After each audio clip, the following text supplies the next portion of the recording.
Philly's first wildcard win in over 7 years had a ton of turnovers and hard-hitting defensive plays. Yet all the controversy rests on Jalen Hurts and the offense's sluggish performance versus the Packers, which resulted in A.J. Brown revealing his new reading obsession and Kellen Moore's play calling definitely coming under question. Plus, Nakobe Dean's big injury, it's worse than we thought, and why the Commanders just made the Eagles' lives a lot harder. I'm Thomas Mott, this is the Thomas Mott Show.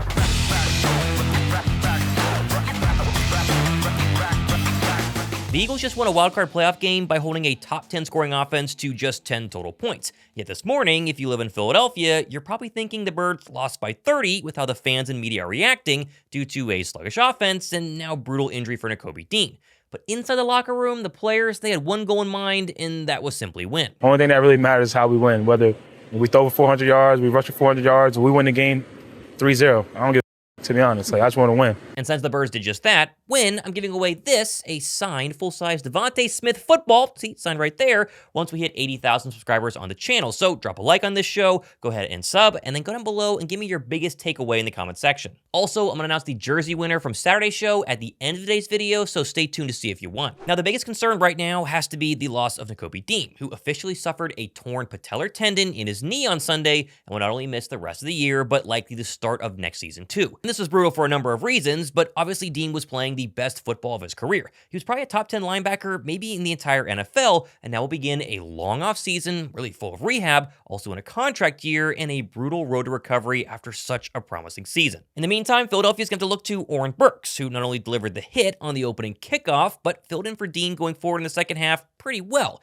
This is nothing new for Burks, as he was the starter the past few weeks and played in games versus the Cowboys and Giants with some success. Still, losing Dean, it's a massive loss, most notably his tackling ability, which showed up in a big time once he left, as Josh Jacobs in the second half heated up very, very quickly. Still, Burks does sound ready, seems confident, and is excited to be the Birds' starting linebacker heading into round 2. I'm ready. I mean, the whole year just waiting for an opportunity, and, they've been playing really well, like Nakobe and Zack, and just been really proud of the room. Like, everybody's, even Trotter, like when we get in that last game, he shows up and makes plays. So it's just the mentality that we have in the room. It's just like next man up mentality. Oren has been a really good player here for us the entire season.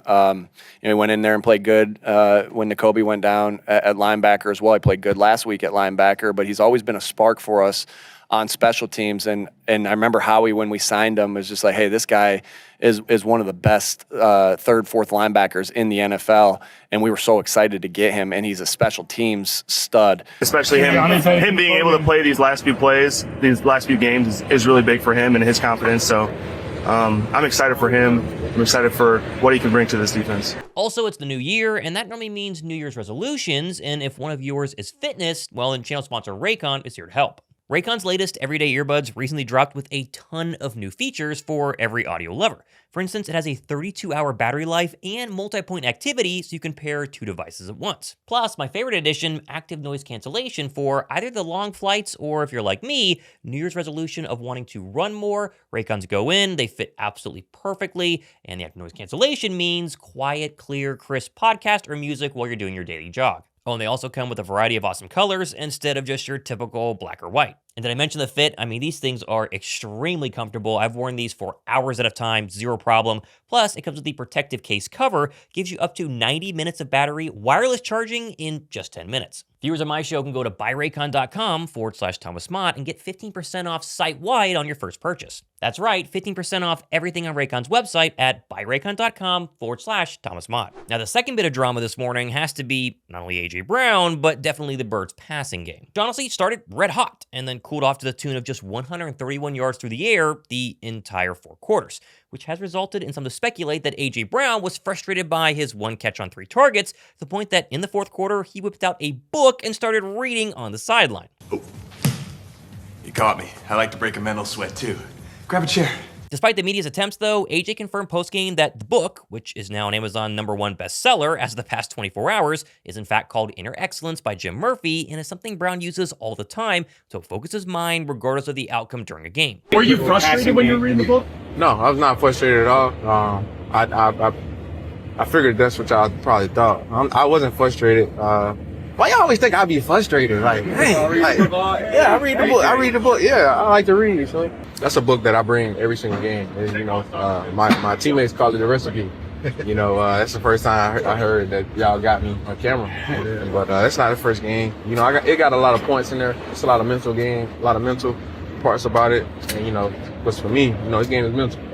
I physically believe I can do anything and everything, but, I got to make sure my mental good. So it's something like how I refresh every drive, regardless of if I score a touchdown or I drop a pass. I always go back to that book every drive and just refocus, and nothing matters, nothing happens, and just relog back in. But, so. Brown would back that all up by a Twitter post showing pictures of the clearly worn and very well read through book, tweeting also, "The game is 90% mental and 10% physical for me. I bring it to every game. I read it between each drive. I use it to refocus and lock in despite what might transpire in the game, good or bad. People tend to create controversy when they don't know the truth." Which a fan on Twitter afterwards did confirm that he does bring this book to games, posting this picture of A.J. Brown holding the book pregame. This was weeks ago, though, versus the Baltimore Ravens. Honestly, whether he reads in between drives or not, whether it's a gimmick or not, I don't care. Get A.J. Brown the football, though. That has to be focus number 1 heading into round 2 next week. Also, the Amazon reviews on the book now are absolutely hilarious. Definitely worth checking out in your spare time. So the microscope will remain on the Birds offense as a whole, which had 3 straight 3-and-outs to end the first half,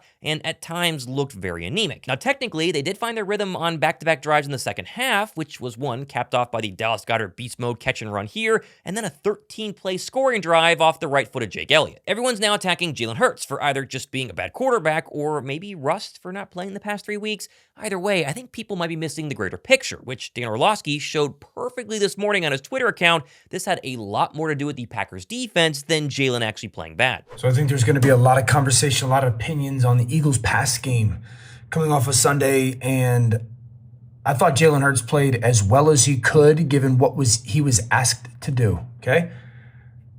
My biggest concern in the pass game coming out of Sundays, no one's open, okay? They double AJ up top, not open, not open, not open, not open, not open, okay? So then everyone's going, well, Jalen Hurts, he's rusty, he's struggling, he's not throwing the football, or, man, he was bad. No, he wasn't. No, he wasn't. No one got open. No, credit Green Bay. My concern is, why did they know what it felt like every route was? Covered, covered, covered, covered, covered. No one open. Okay? Let's go and run a screen. How do they know what everything's doing? Screen's covered. So naturally, everyone's going to go, Jalen Hurts is rusty. Jalen Hurts played bad. No, he didn't.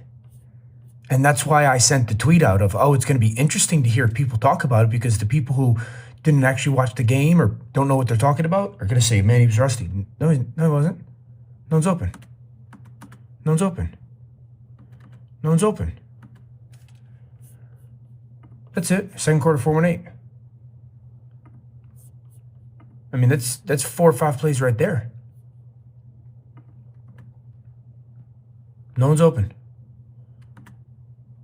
Covered, covered, covered.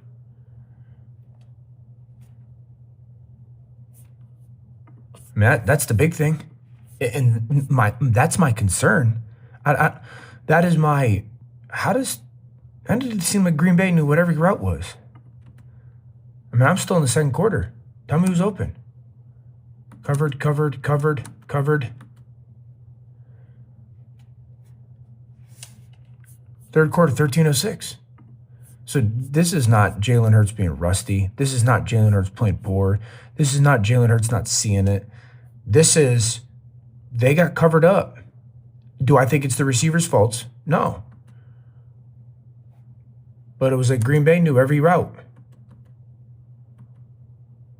They got covered up. Credit to Green Bay's defense. They had an incredible game plan. They shut down the Eagle passing attack basically all night long. Although no one was really open here. It's not like Jalen Hurts was missing wide open receivers like he has done at times in the past. And we saw just a day prior what happens to quarterbacks like Justin Herbert, who try to force throws and result in a ton of interceptions. It was very clear Jalen Hurts' plan, at least going into this game, was play turnover free and don't worry about the flashy stats, because this defense is going to lead to victory. I don't think we had the game that we wanted to have on offense. But Jalen, did a lot of good things. One thing that Jalen first of all, Jalen is a winner. He wins. I mean, no one can argue that, right? And The other thing is we know when we take care of the football, the things that happen when we take care of the football. And Jalen's on this pace of, the efficiency that he's played with this year and with his quarterback rating, with his yards per attempt and all those different things. To be able to do that while also taking care of football is huge. Does it matter how you win this time of year? You know that doesn't matter. That doesn't matter. It's all about winning, and that's the only thing. We've got to the point we are.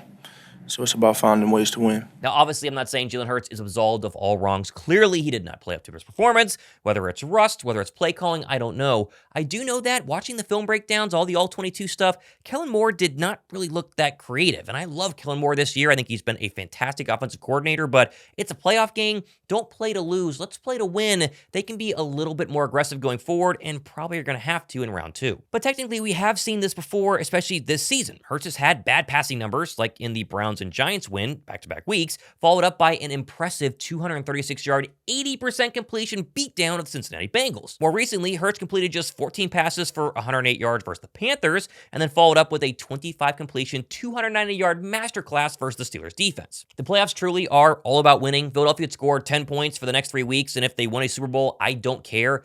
But as I keep saying here, it has to be a little bit better, at least 10% better going into next week, because the offenses you're going to play are definitely going to be able to score more than 10 points. And that's all thanks to the Commanders last night after their win versus the Bucs means they get a date with the Lions, and Philadelphia will now contend with the high-scoring either Rams or Vikings offense at the Link, now confirmed next Sunday afternoon. No win, yes. I got to watch the tape. And get back to you. How do you think Jalen obviously hasn't played a while? You haven't catch a pass to him in this spot for a while. How do you think? I'm pretty sure he wish he could get some plays back, and I'm sure we all can say that. But for the most part, he handled the game, and he had no turnovers, so we got to win. Looking for him. We'll go back and watch film. Obviously, there's a lot of stuff we could do better, but it don't matter how it looks. The most important thing is winning football games, and we got the job done. Yeah, we just, I don't know, you look at both teams, the yardage wasn't very, there wasn't a whole lot of explosives, I would say. Run game, we had some moments, but, I thought they played really well. And, we knew that from the first time around. We knew what kind of players they had. And it wasn't pretty. A win's a win. The energy was high tonight. Everybody felt that. So, live to fight another day. Not sure we're playing, but next week, but looking forward to it. Now, it is worth reminding you, Philadelphia did win by double digits last night despite the slow offensive performance, and there was plenty of things to be positive about, from, let's say, the all-pro play of linebacker Zack Baun to the insane 2-sack performance from Nolan Smith. This defense as a whole has been on a tear this season and is easily the biggest reason why the Birds not only won yesterday, but will continue to be a serious threat going forward, even if Hurts doesn't throw for 400 yards on Sunday. Yeah, I think so. When the defense playing the way they're playing, getting turnovers, they're getting, offensively, we're going to clean our things up and get back right. But, defense playing like that, man, it looks good. We just have to go out there and do our part. Both of them, actually, my D tackles. Man, my D tackles had a good rushes, and we set it up with the games. But man, my D tackles, man, shout out to Milt, man. I might give Milt half of my playoff check, man, because we was joking about it. I mean, geez, they forced 4 more turnovers and finally had some interceptions by both Darius and Quinyon Mitchell, which, interesting enough, is actually the first interceptions by any Eagles cornerback all season long. What'd you think of Hugh getting his first one? Man, I was so happy. I cried almost, but I couldn't shed a tear out there on the field because, I didn't want people taking pictures. But, man, it was great to see that, man. You know what I'm saying? My boy, he been trying to, and he finally got him one in the bread basket. So, I know it don't count on his record, but this is way bigger. You know what I'm saying? To get his playoff pick. And the big time moment, a big time game, to end the game. I'm just happy for him, man. I'm thankful for him to be his big brother. I'm glad to be, help and mentor him, be where he at today. But that shows you how, his ability to be able to play at a high level, making plays like that in the playoffs. Yeah, man, it felt good. All night, I was just competing. Had a couple balls called to me, had a PI, but, just trying to stay the course and just compete. Physicality is something Nick Sirianni has preached all season long, and it started on literally the first play when Oren Burks, obviously going to be a big factor going forward, had a massive hit to create a fumble, although I will say it was pretty clearly recovered here by the Packers, but they gave it to the Eagles, so who cares? The Birds' offense, as cold as it was, would capitalize as Hurts would sit in the pocket for what seemed like an eternity and find Jahan Dotson, of all people, for the game's first score. Philly's defense would then stay red hot and force a very quick quick Packer punt, and then we kind of forget how impressive the Birds' second drive actually was. They went right down the field into Packer territory and sure, stalled on third down, but did settle for a Jake Elliott field goal, which, credit to him, he did make all of his field goals all night long. Back on defense, and Darius select perfect coverage here. Excellent interception, the first of many by Jordan Love, and then a Birds punt on offense would give the ball back to the defense, and this was probably the best Packer drive of the first half, and yet they would still not be able to get in the end zone, and they were forced to kick a field goal, which they wouldn't even make. The rest of the first half was honestly pretty uneventful. Philly's offense, non-existent, which of course we are upset about, but then the Packers couldn't get much going on offense either, and Jordan Love decided to throw yet another interception this time. Boy, he was awful in this game, this time to the All-Pro Zack Baun. Going into the second half, we did not appreciate enough what the Eagles' defense did on their first drive in the third quarter. Green Bay marched all the way down the field. Also got kind of a bogus pass interference call here that put the football at the 4. First and goal at the 4, and the Eagles' defense held and forced yet another field goal. Back on offense, and Hurts, again, not awful all game long, would come alive, finding Devontae Smith on a big third down here, and then checking into the perfect blitz-stopping pass, finding Dallas Goedert for essentially what was the game-winning score. I thought Jalen did a great job of getting to that play. Jalen got to that play and made an unbelievable play, and an unbelievable check that, you're going to know about because I'm telling you about, but no, that's not going to be seen to the, to everybody, that he was able to check out of a play and get to the right play and get a ball to Dallas where he could go out and make the play that he did. Back on defense, and Josh Jacobs and the Packers would respond with a very nice drive of their own, which had a lot of missed tackles, by the way, and Oren Burks, I'm looking at you, but they eventually capped that off by a 1-yard touchdown run, getting the Packers within 6 because of a Jake Elliott missed extra point earlier in the game. The Birds would go back on offense, though, and deliver an absolutely incredible drive here. Again, the media, not going to talk about this one, but Hurts was masterful. A 13-play drive, ate a ton of clock. They go right down the field.